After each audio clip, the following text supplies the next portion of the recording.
Hey there, welcome to another Instagram Live. Waiting for a couple people to show up, but very interested to see how people are doing. And okay, the first couple people have shown up. Just want to remind everybody, yesterday I did an Instagram Live with Peter Diamandis about a lot of the what he's been uncovering as recent good news about the virus, and that was released as a podcast this morning, so you can check that out. In some of the good news, I'll just repeat it again, we can see that the cases in China, so 2 days ago, I believe there were 34 new cases in the Hubei or the Wuhan province in China, which is where this all started. Yesterday, there were 0 new cases in China. Cases every day in South Korea are going down. So what this shows is that there is a timeline to these pandemics. So China, a population of 2 billion people, had a very specific timeline of about 3 or 4 months, and now they have 0 new cases.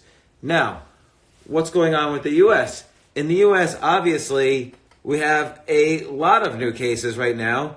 Why? Not because the virus is worse, but we still are in that ramping up phase. But also, don't forget, we're testing much more. So the newspapers are reporting, oh my gosh, X new cases, it's a disaster. And yes, it, of course, it's tragic and it's a disaster. But important to remember, we're also testing many new people. So a lot of these newspapers are conveniently reporting the number of new cases, but forgetting to mention that we're also testing, maybe tens or hundreds of thousands of new people. So someone's asking, isn't the drastic reduction of cases in China due to the drastic measures that they took? So the drastic measures that they took, basically they kept everybody indoors. That meant that when they peaked, the number of cases was not as high as it could have been. But we don't know if that shortens the timeline on the pandemic itself. The pandemic itself runs out. Every pandemic in history eventually dies out. It doesn't matter how many people get it. Eventually, the pandemic itself just simply dies. Like, for instance, this pandemic, there's been a lot of debate about whether this... also, someone says no peak here. There will be a peak here. It's just that we're not at the peak yet. When will the peak happen? Well, if the timeline... So in China and South Korea, it looks like the timeline was about 3 months. So if you say March 1st was the beginning of the pandemic in the U.S., that would put June 1st as the end, give or take. And it would put April 15th as the peak. So we just have to make sure we're doing appropriate social distancing until, well, of course, after the peak. But if we want to make sure the number of cases at the peak at around April 15th is as low as possible, we want to do social distancing. And so Italy is about 10 days ahead of us, so they have not reached their peak either. Their peak will probably happen in also maybe the first or second week of April. And their cases keep going up, just like our cases keep going up. But let's also not forget, they're also testing more, we're testing more, and so on.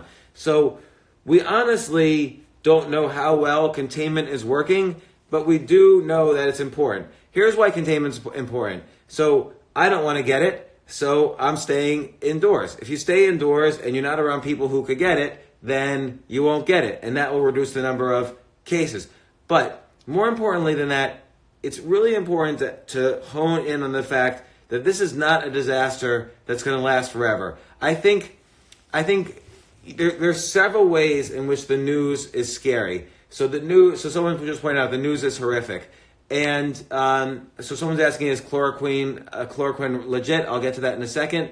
So the news is horrific in several ways. One is we see more and more cases. It's very frightening when we hear about people we know who have coronavirus and so on.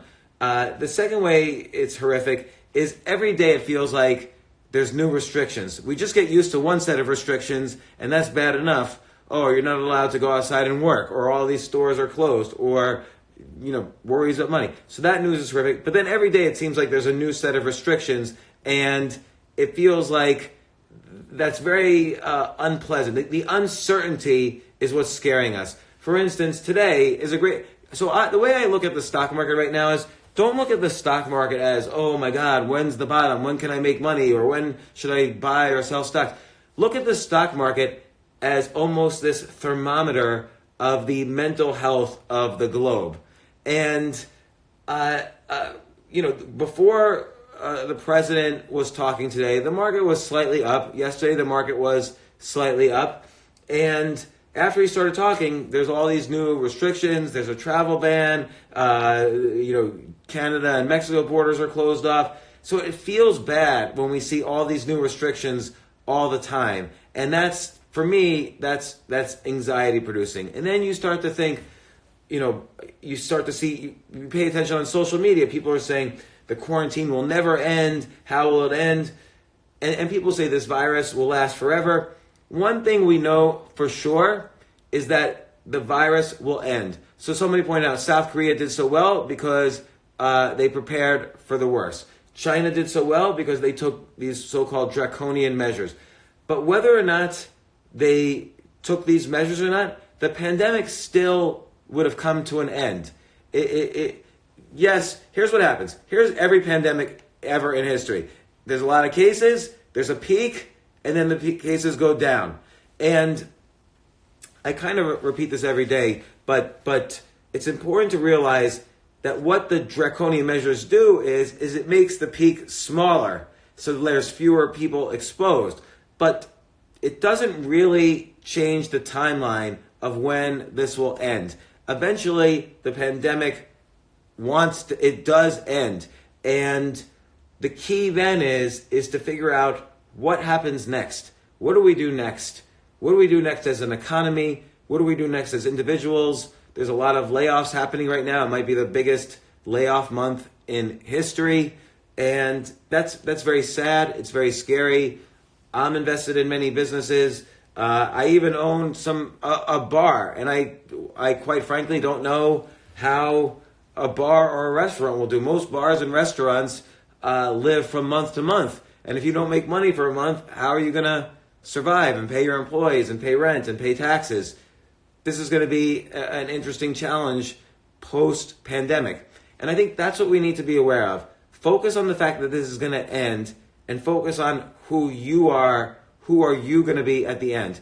I just want to mention a couple other things I've been reading and discussing with people about the pandemic. So I don't know if you remember David Sinclair, who's a doctor. He's a researcher at Harvard. He wrote the book Lifespan which is a book about anti-aging. He was on my podcast recently. He's going to come on again over the weekend, and we'll probably release that one on Monday. And we're going to talk about different techniques for immunity. But one thing I've read from him is that you should always make sure your mouth is wet. So drink some water every 15 minutes or so.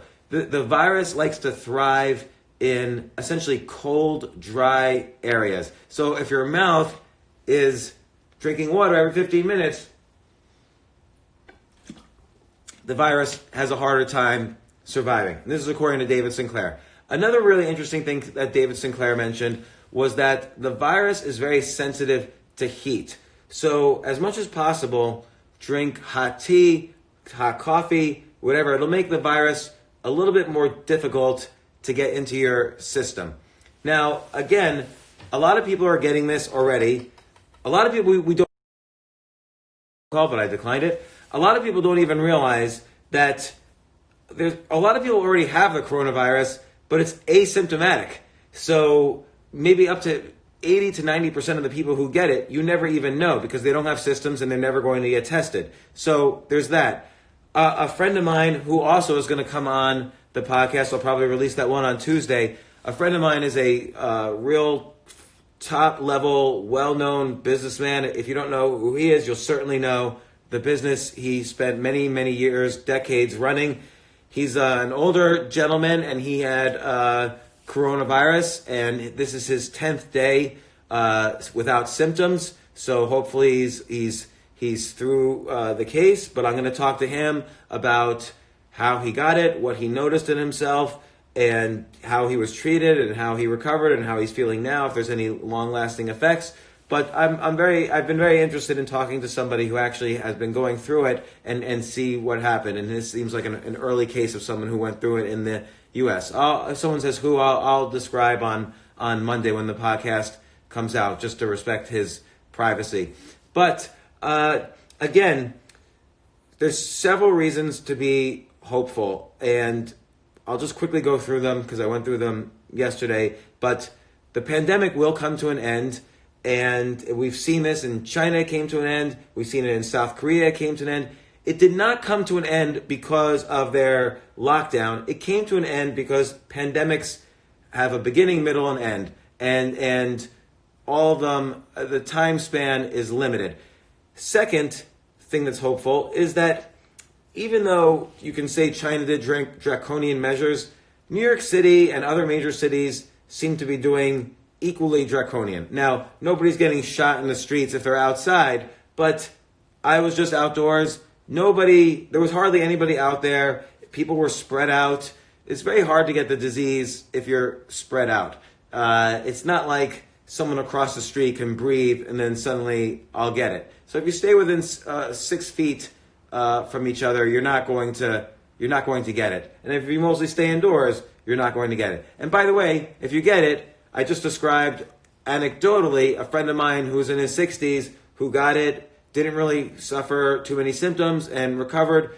And then also there's the fact that 80% of the people seem to have asymptomatic coronavirus, so they don't get any symptoms at all.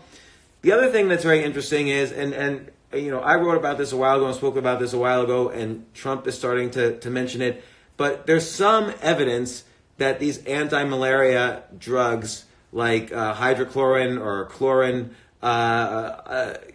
chloroquine, they seem to have a positive effect on curing coronavirus. And so these are drugs that are well known, that are already FDA approved. They're approved for instance, anti-malaria, and now they're starting to do some tests on humans.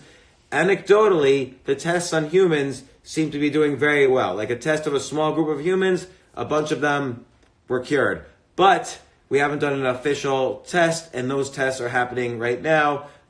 Trump was just describing it in a press conference. So I think we can also have some hope that there's going to be a cure. The same way Tamiflu not quite cures the flu, but at least relieves symptoms so you don't die from it. We might have some sort of similar cure to coronavirus.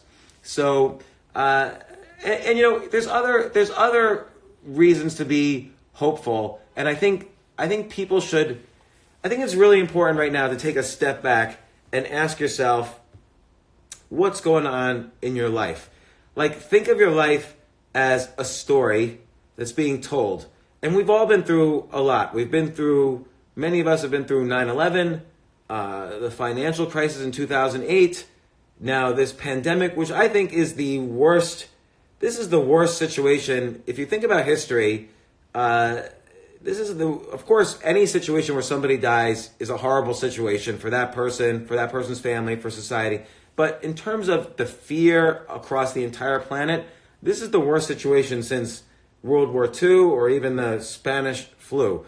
So I think we should all take a moment to realize, okay, I'm going to take a second off.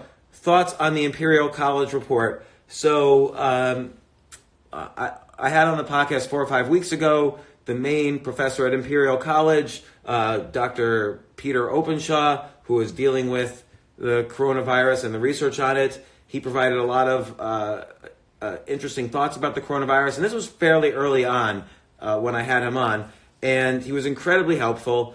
And his main point is just like the Imperial College report, is that containment, mitigation, suppression is very valuable to reduce the number of cases.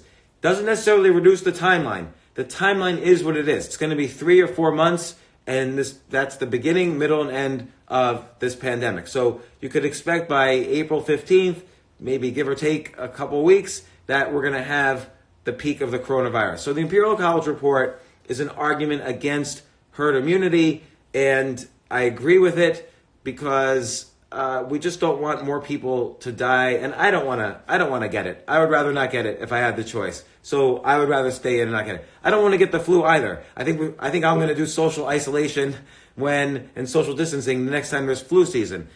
And I think so back to what I was saying. I think take a look at this as a story, and this is the worst story that history has told in a very long time. When can you think of the last time where the entire globe was sort of locked in their rooms and not allowed to go outside and buy things? It's almost never. So it's like, there's been a lot of military terminology, like this is a war against the pandemic. This is, martial laws, these lockdowns. But I think we should kind of take a step back to congratulate each other on living and surviving in this time. So somebody brings up 9/11. I was in the World Trade Center right before the planes hit. I lived 3 blocks away from the World Trade Center, and I was certain everything was destroyed in the area. I went broke at that time as a result, but that's not even important. Thousands of people died. I saw the first plane go into the World Trade Center. I saw people jump off the buildings. My own building got covered by the black cloud. And I was scared for many months afterwards. So scared that, I had to see a doctor for the anxiety and the fear. I was suicidal. This situation is much, much worse. Imagine a 9/11. In 9/11, we were at least able to go outside and hug each other. We were at least able to go outside and work at our jobs, particularly outside of New York City. We were able to recover pretty quickly. And in fact, we did recover fairly quickly. There was only a minor recession after 9/11, and the stock market recovered and so on. But with this coronavirus, we can't walk outside. I can't walk outside and shake someone's hand. I can't hug someone. I can't visit someone. I can't be social. So in some sense, this is a much darker, and there's so much uncertainty here. There was uncertainty with 9/11. We didn't know if there would be more terrorist attacks. We didn't know if there was going to be a war, which there was. There's much more uncertainty here. A lot of people are not getting the right information in terms of what this pandemic is, how long is it going to last, what you can do to protect yourself, and in part because we don't really know, so leaders in charge don't want to make promises that they can't keep. When I say this pandemic is going to last for 3 or 4 months, top case, I'm taking a risk because I could be wrong. And I think the leaders of countries don't want to make predictions like that. But I'm fine making a prediction like that because I look at China, I look at South Korea, I look at all the data, and I can say, time for a water sip. Again, as David Sinclair mentions, keep your mouth liquid and wet so the virus has a harder time getting through, and also drink hot liquids. The virus does not like 80-degree weather or 80-degree temperatures or higher, so drinking hot tea, hot coffee is useful. And this is I didn't know this. I'm having David Sinclair on the podcast on Monday morning. You can see it, and he suggests this. But again, I think we should take a step back, and just like the people who lived through the horrors of World War II are now called the greatest generation, I feel we're living through something that's even worse and even scarier and even more uncertain. And we don't know how many years in the future this is going to affect us. We don't know what the economy is going to be like once we recover. But we do know that so first off, we need to congratulate ourselves for living through this and try. And I think you want to be able to tell this story in such a way that you're the hero of your story. So, when you see two people fighting on the floor of a grocery store over the final roll of toilet paper, you have to ask yourself, what are these adults doing? Well, they feel powerless in this situation, and so they're regressing. So the invisible enemy is not so much the coronavirus, but the fear. And, okay, someone says worse than World War II. Yeah, World War II didn't really affect the United States land. Now, the problem with World War II is we sent off lots of 18-year-olds to go kill people and to, in turn, get killed. That was our choice. But in the U.S., people were able to go to work. People were able to spend time with their families. 6 million women entered the labor force. The civil rights movement started in part because of World War II, because the armed forces were integrated. Once World War II ended, the economy, World War II was the end of the Great Depression. So World War II, every tragedy where there's even one single death is a tragedy. But you can't ignore positive benefits that have come out of different tragedies. And the reason why I say this is worse than World War II is because, first off, we don't know how many people will ultimately die. Second, this affects everybody on the globe, all 7 billion people on the globe. So in some sense, this is a much greater war or a much greater effect on the population than World War II was.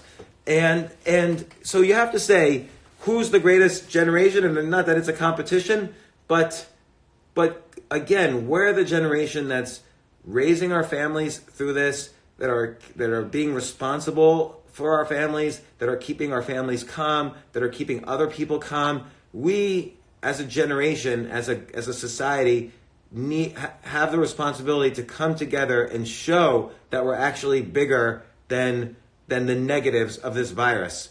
And I do think, you're right, I do think this virus is going to have a uniting effect. I think we all have to put arguments aside and realize that when, for instance, a simple example, when you're social distancing or when you're self-quarantining, you're not only helping yourself, but you're helping the rest of society by not transmitting this illness. If you transmit to one person and that person transmits to 2 people who transmits to 2 people, you could be responsible for infecting up to 1 million people and you could cause many deaths. So again, ask yourself, what are you doing? You don't want to be the person on the floor of the grocery store having a fist fight over the final roll of toilet paper. That's obviously not the hero of a story. The hero of a story is someone who has a call to action. This is the classic structure of the arc of the hero. The hero of a story has a call to action. Your call to action is to be calm in the face of this worldwide disaster, to be responsible for your family and your loved ones, to help who you can, and to invest in your own health and your own productivity and your own future success. That's your call to action. And there's gonna be lots of difficulties along the way. So Luke Skywalker in Star Wars, first he has to get off the planet, then he has to save Princess Leia, then he has to kill the whole Death Star. So like any hero, you're gonna have increasingly difficult problems along the way throughout not only this pandemic, but then in the period afterwards as the economy recovers. So it's important to realize that's the next part of this story. The pandemic's going to end, and then we're going to all walk out of our houses, and the streets are still going to be empty, and all the stores are going to be closed.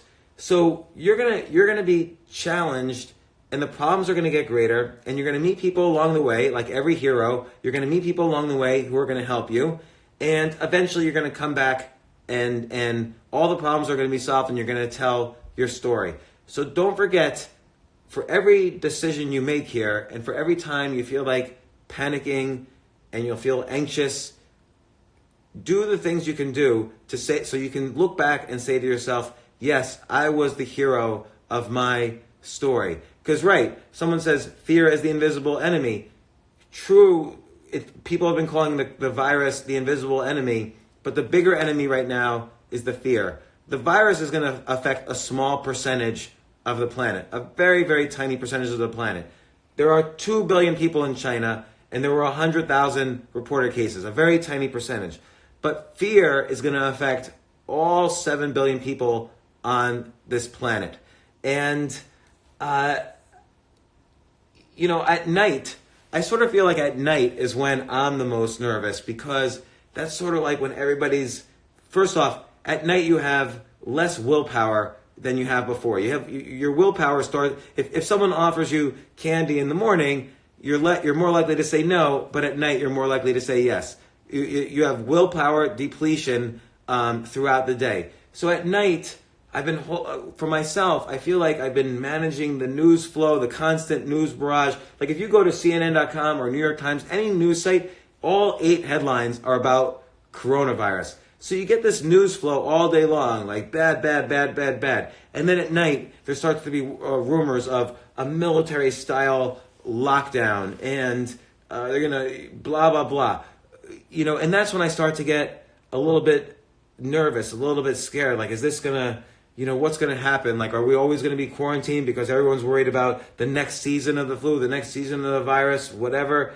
But again, make sure you make decisions in these moments that you don't cave in to the panic. Panic will actually provide no useful advice to you. Your panicky thoughts are your enemy. That's the true enemy. You're not going to make a good decision when you're panicking. You're not going to think correctly about your health. You're not going to, and stress, the more stressed you are, the more likely you are to get sick. And it's very important for yourself, for your family, for your loved ones, that you don't get sick. So you say more could be done in the U.S. I don't know if that's true. Right now, every major city is basically locked down. There's social distancing everywhere. Testing is being rolled out. Very fast tests are being rolled out, so more and more people will get tested. Do you think we should, with the AI we have today, seen and predicted this coming? No, you couldn't have predicted this coming. Or you could have. Okay, hey Robin, can you get me my book, Investing for the Apocalypse? Bill Gates did an excellent TED Talk, I think in 2015, about pandemics. So we always know, and Nassim Taleb always talks about what he calls the black swan. We always know that there could be some event that could happen, that could be earth-shaking. And so here it is. It's happening, and we're responding to it. And essentially the world has shut down for 1 month, 2 months, 3 months perhaps, but then it's going to wake up again. And there's going to be enormous economic stimulus. And now, everyone always says when I say this, oh yeah, but tons of people will die, millions of people will die. First off, millions of people aren't going to die. Second off, yes, people are going to die. More people are going to be dead today than tomorrow, than today, than yesterday. It's a horrible thing. It's a tragedy. But we have to, just like in World War II, just like in 9/11, just like in any tragedy, we have to focus on how you and I are going to move forward and help people and help society and help ourselves. And so, again, part of that is, what are you doing to take care of yourself now? And what are you doing to lay the groundwork for, someone says we can't stop it. We can stop it.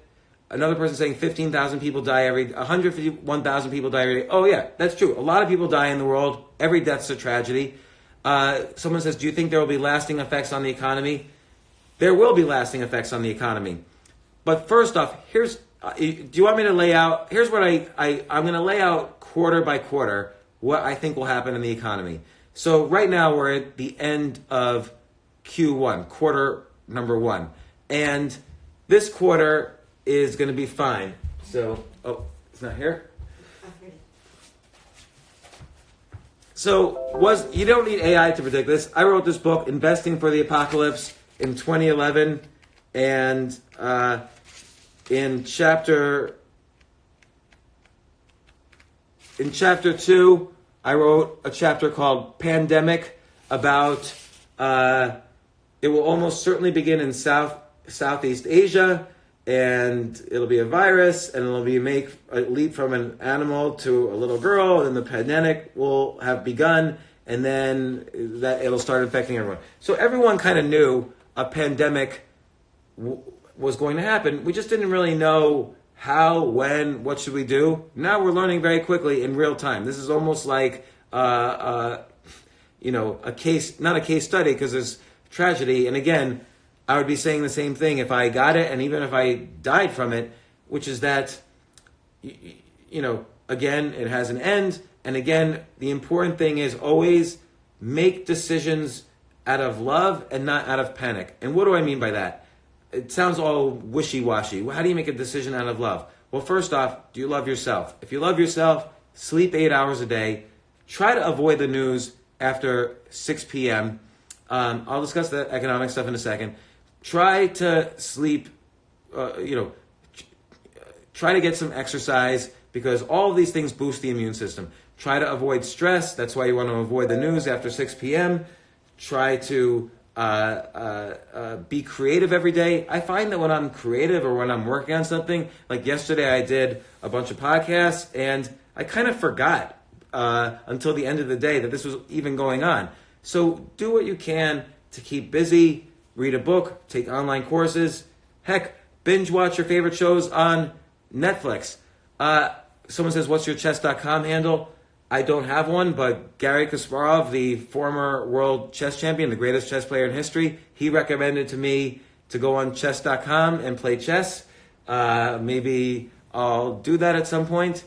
Someone said probably started in a virus lab in China. Probably not, actually. And this is what I talked to the guy at Imperial College about. No real serious professional thinks that this started in a lab. It's just a natural thing.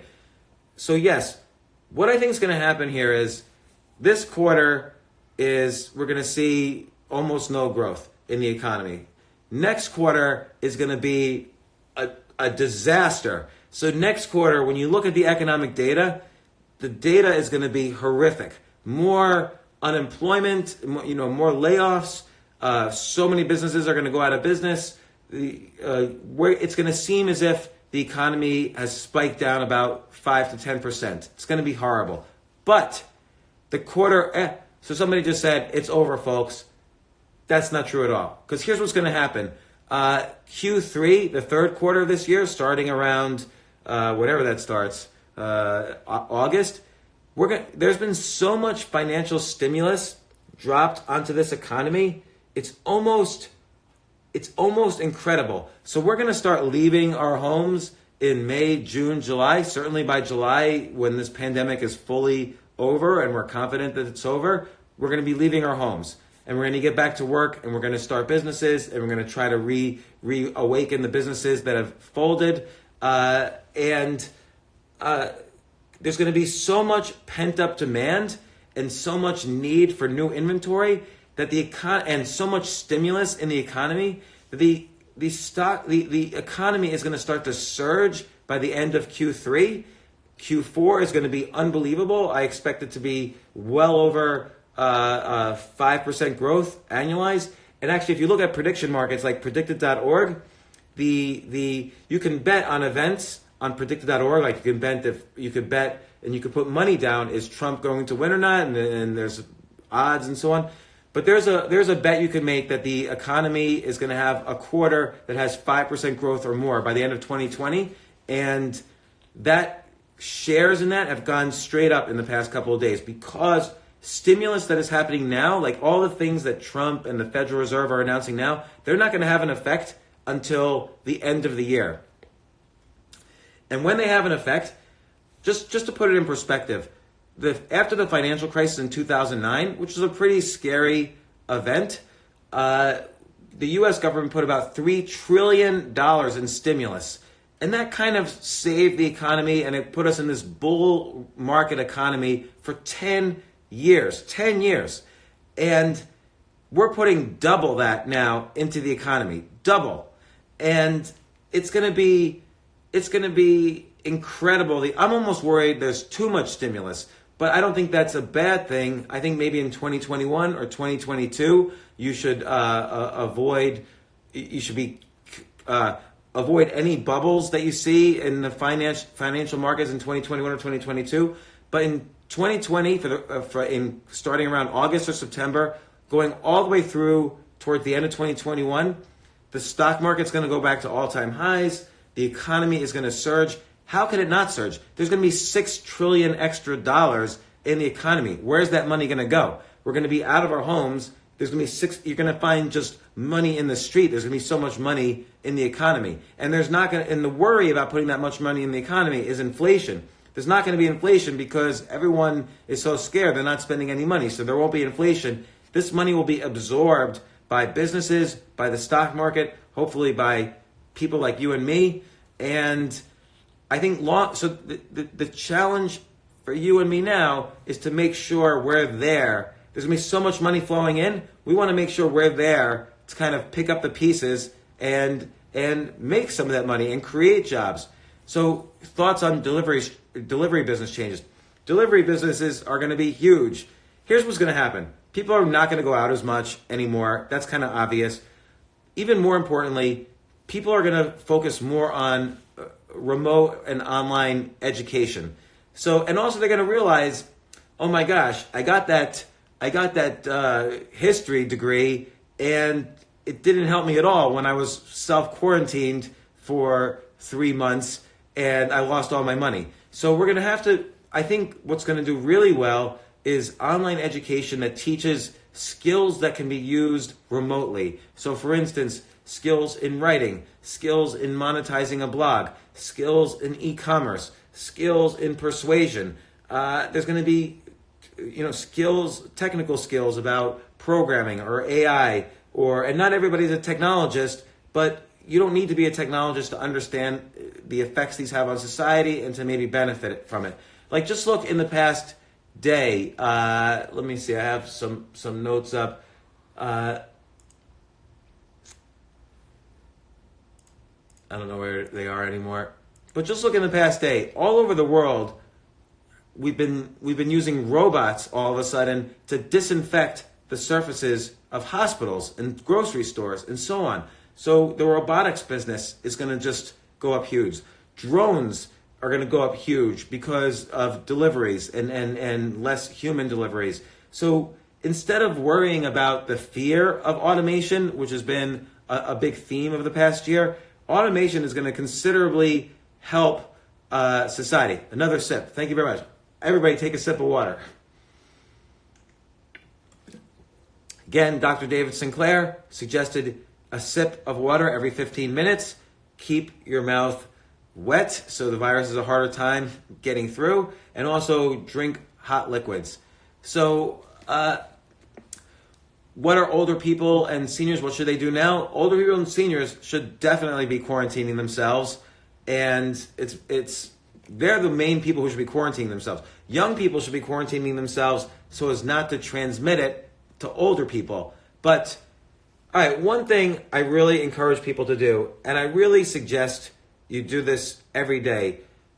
When I was at my worst point after 9/11, I had lost every bit of money I had made from selling a business. And then after the financial crisis, I lost everything again.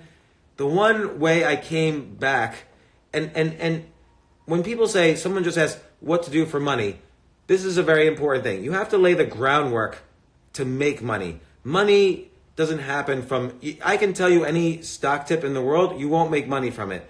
But you have to lay the groundwork first. So for instance, you're not going to be able to start a business. You're not going to have ideas if you're sick in bed. You're not going to start a business. You're not going to have ideas if you're arguing with your spouse or your kids or your friends or your partners every day. So get rid of toxic people. And most importantly, you have to exercise your idea muscle. Ideas are muscle. If you get into a bicycle accident, and you're in bed for 2 weeks, you'll actually need physical therapy to walk again. That's how quickly a muscle atrophies. Your leg muscles will atrophy in just 2 weeks of no use, and you'll need physical therapy to walk again. So it's the same thing with ideas. If you're not coming up with ideas every day, your idea muscle is going to atrophy. And so every day, and this has worked for me so well whenever I've been at $0 and I've gone from millions to zero several times, every day, write down 10 ideas. So I write down 10 ideas a day. Usually I use a waiter's pad because it's very easy to just write 10 ideas, or I'll use my email. Today I wrote 10 ideas to myself in an email. I'll even tell you some of those ideas. I wrote today about the things that will change in society as we get out of this, because we are going to get out of this. So, and then the next day, I'll take a look at this list and I'll say, okay, well, are there any business possibilities for me? So, for instance, I do think online education is going to boom after this. And why should I spend $70,000 a year on a college degree when I can get skills in much faster time and for much cheaper? So I think the problem is there are so many online schools now. It would be good if someone or if a group of people can curate what the best classes are to learn different skills. And that might be across, like maybe there's one course on LinkedIn Learning, maybe there's one course on online MIT. Someone suggested to me yesterday, maybe colleges should switch to a subscription model. I'll subscribe for $500 a year to the online MIT school, and so I can learn skills over time from MIT. And I do think there's going to be huge business opportunities in online education. I also think, and this is a good thing, enough with the hugging. Whenever I meet somebody, sometimes people go in for like the bro hug, or you don't know if they're going to do the fancy handshake or the fist bump or the kiss on the cheek. I'm sick of that. No more touching. Like, I'll just tell you a quick story. I told it the other day. I was doing a podcast with Kareem Abdul-Jabbar, who is 7'2". I was going in for the handshake. He was going in for the bro hug. I miscalculated and switched to the bro hug. And the next thing I know, I end up I feel like I was kissing Kareem Abdul-Jabbar's elbow. So that's never going to happen again, because I'm just going to avoid all of these situations. Introverts don't like to hug. And you know what? Here's the other thing too. Introverts like situations. It's not like introverts don't want to network. It's not like introverts are shy. Introverts just get energy. They rejuvenate when they're on their own. And many people are a little bit introvert, a little bit extrovert. But this is a perfect opportunity to reach out to people, even reach out to people you vaguely know, and say, hey, I was just thinking about you. I know you had this, and this situation. Just want you to know you're in my thoughts. I hope all is well. So I've written to so many interesting people who have been in my podcast, people I don't even know, but who are experts in their field. And I've built up good relationships just in the past week by sending these random emails to people saying, hey, I hope all is well. Just so you know, I'm thinking of you. Not asking for anything. I'm just sending out these notes. And people have been writing back. I've had amazing people who are the top in their field, write back to me and say, hey, thanks so much. I've been reading your stuff, blah, blah, blah. And now I have a new connection. People will remember. Evan, from now on, we should spit on hands, then do the handshakes. That would be a fun little video if that's kind of like the death to society technique. But because the thing is, who knows if this pandemic will come back, but there will certainly be another pandemic at some point.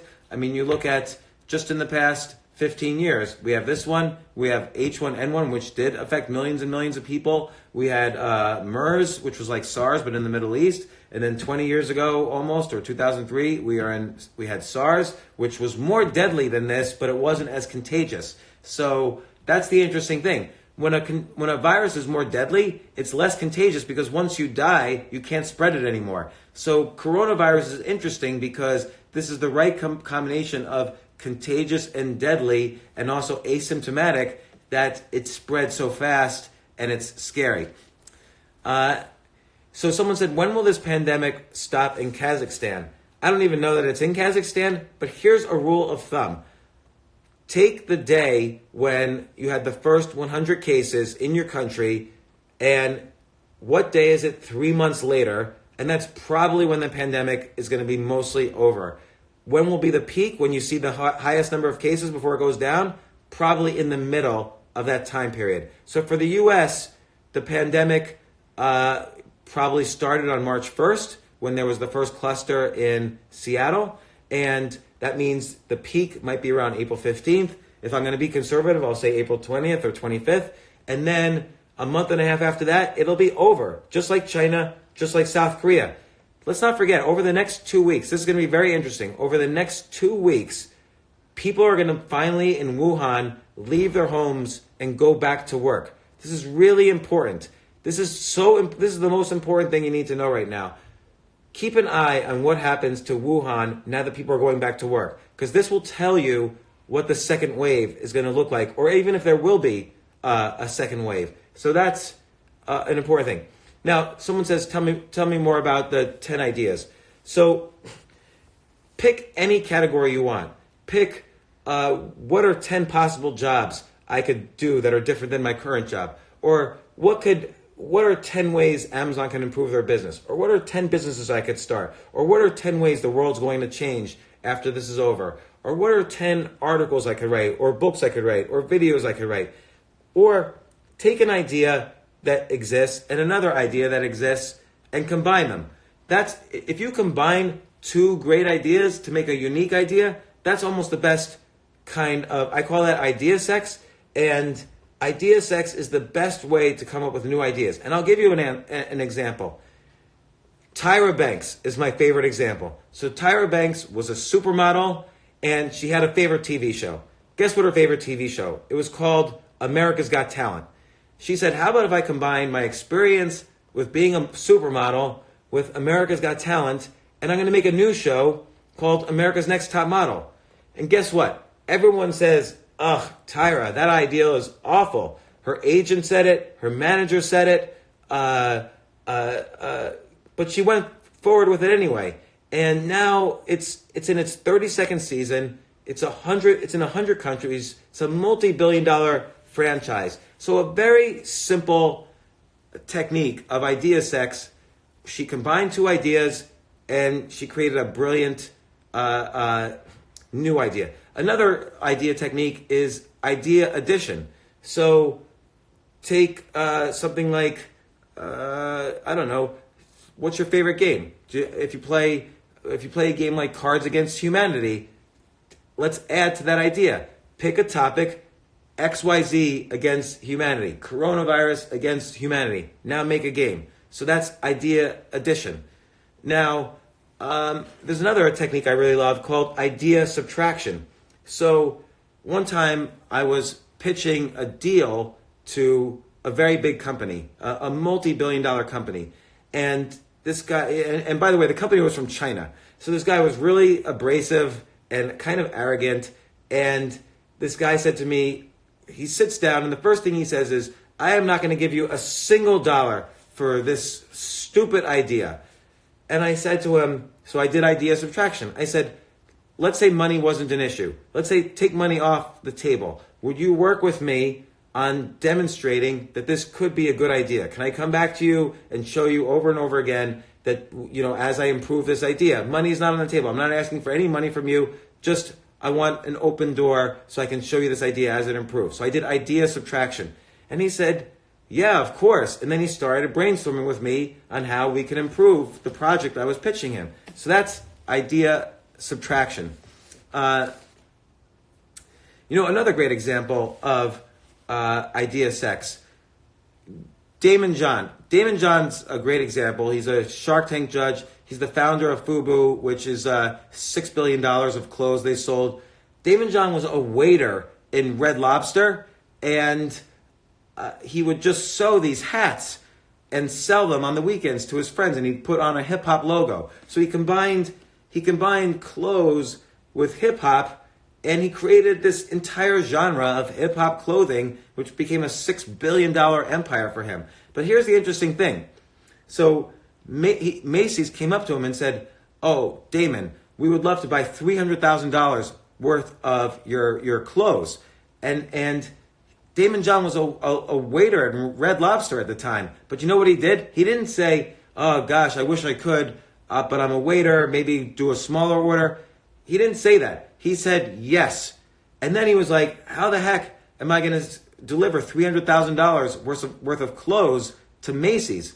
And he mortgaged his mom's house. He hired a bunch of seamstresses. He made the hats on a weekend. He delivered them to Macy's. He got the check, and he bought back the mortgage. So I call that ready, fire, aim. He said yes before he even knew how he was going to do it. But his risk, and then he mortgaged his mom's house, which seemed super risky, but he knew that if he delivered the hats, he would get the money and take the risk off. So again, that was a combination of idea sex and ready, fire, aim. And these are all tools that you'll need in the coming months, because we're not going to just all go back to our jobs and it's business as usual. And I say this in the best possible way. The economy is going to suffer next quarter, and it's going to suffer really big. Our first day out of the house, we are going to have a problem. But as the economic stimulus hits, and as we see that we're coming together as a society, the economy is going to boom at the end of this year and all through 2021. It's actually going to boom too much. So you want to make sure you're ready for that boom. And the only way to be ready, trust me on this, because it's the only way I've ever been ready in the past 20 years, is take a pad and write every single day, exercise your idea muscle, write 10 ideas a day. By the way, almost all of your ideas are going to be bad, horrible ideas. That's okay. You're just exercising the idea muscle. Trust me, within 3 to 6 months, you will be like an idea machine. Your friends won't even recognize you. You'll have so many ideas. So someone asked, top 10 most important business ideas, industries, technologies in the aftermath of this. Certainly robotics, because we're seeing how robots are being used now to disinfect all the surfaces in hospitals. So robots, that growth is only going to continue happening. Video conferencing, online education, because what was the purpose of spending $70,000 a year in college when I can get a better education taking courses online now that I'm home? So online education is going to zoom after this break. I mentioned drones. I think there's going to be a lot more focus on the healthcare system, but in particular, check out my podcast. I think it's coming out next Tuesday about genomics. The genomics industry, which is where they can actually change the coding in your genes. That technology is going to move so fast now so that we can avoid future pandemics, so that our children can avoid future pandemics. So study the area of genomics. You don't have to be a doctor or a scientist. Just read about it. A great example, read. So if someone mentions CRISPR, that's the main technology in genomics right now. But read the book Hacking Darwin by my good friend Jamie Metzl, who is not a genomicist, by the way. He's not trained as a scientist at all, but he's written the best book on genomics. He actually was a science fiction novelist before then. So, I think also we're going to see a lot more fiscal responsibility in the coming years, meaning the average American has $400 in savings. What are they going to do if they're not at work for the next month? That's horrible. So, I think there's going to be a lot more focus on financial literacy, teaching the techniques of basic financial literacy, basic investing. If you have these skills, set up an online course. Heck, give the course out for free. I'll probably create a basic investing course that I will deliver for free because I think that is valuable to people. By the way, the most important thing is when people focus on money, I know everyone right now is desperate, like, how can I make money tomorrow? And I get it because it's a scary economic environment right now. The best thing you can do is invest in yourself, invest in exercising your idea muscle, stay healthy, keep hydrated, do whatever you can to learn new skills, make sure your relationships are not toxic. This is how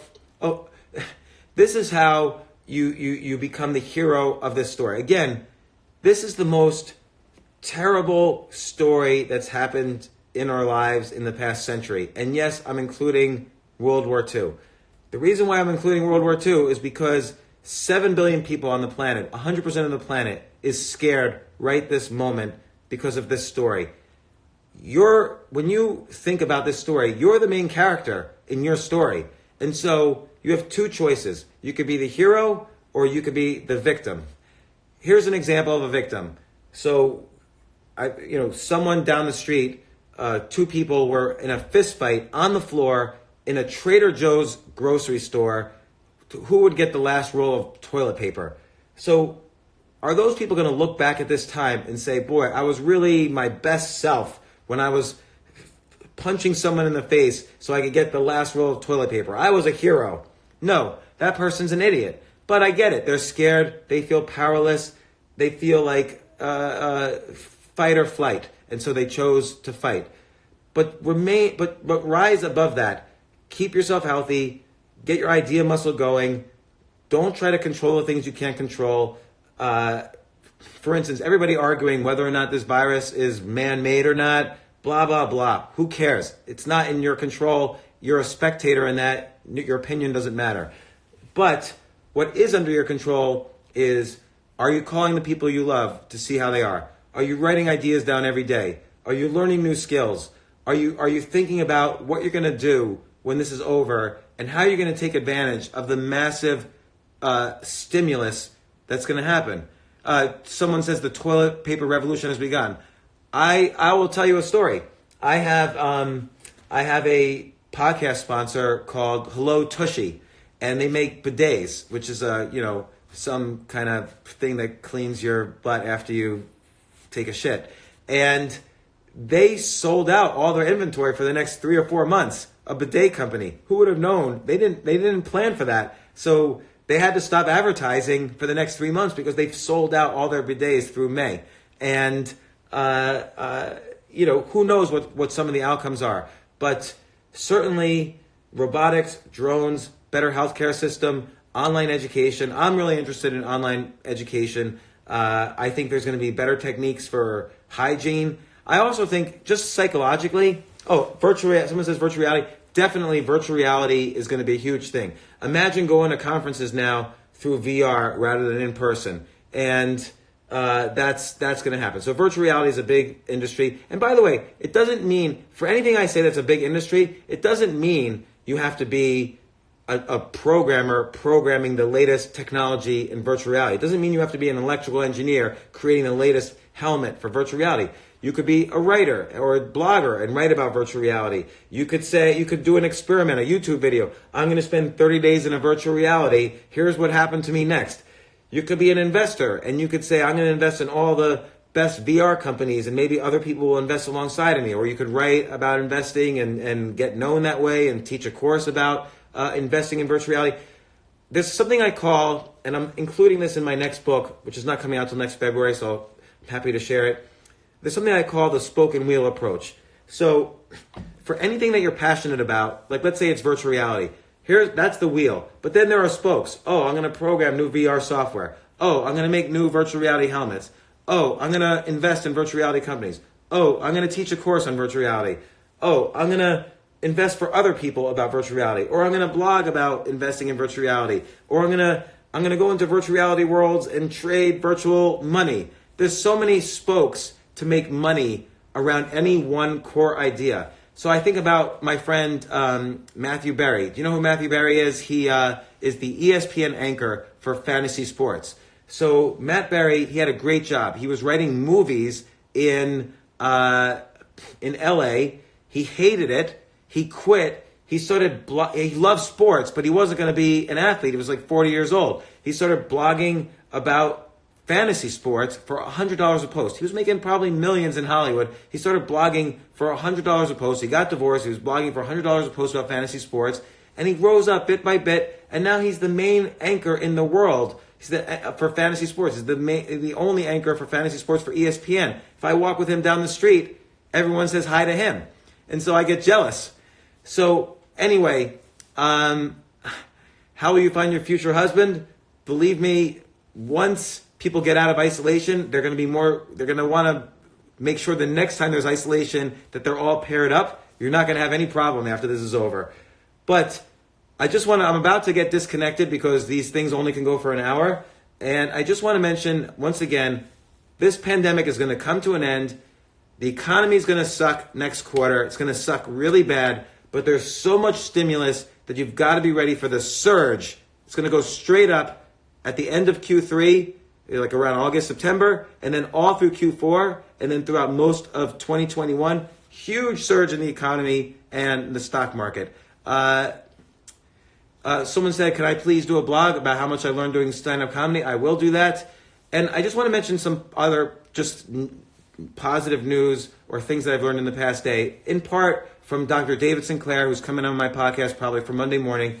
Drink water every 15 minutes. The virus does not like liquid or wet environments, and try to drink hot liquids. The virus dies above 80 degrees Fahrenheit. That's been studied in a laboratory. So Jordan Peterson, probably he will come on again, or I'll go on his at some point. He's a very good guy. He's been on before. And remember, I'll leave you with this. Most of all, this is a story that is happening to you right now. And it's a story you're going to be able to tell later. make sure you're the hero of this story. Don't be the person who's punching someone in the face to get the last roll of toilet paper at a stupid Whole Foods. Be the person who rose above the chaos and the fear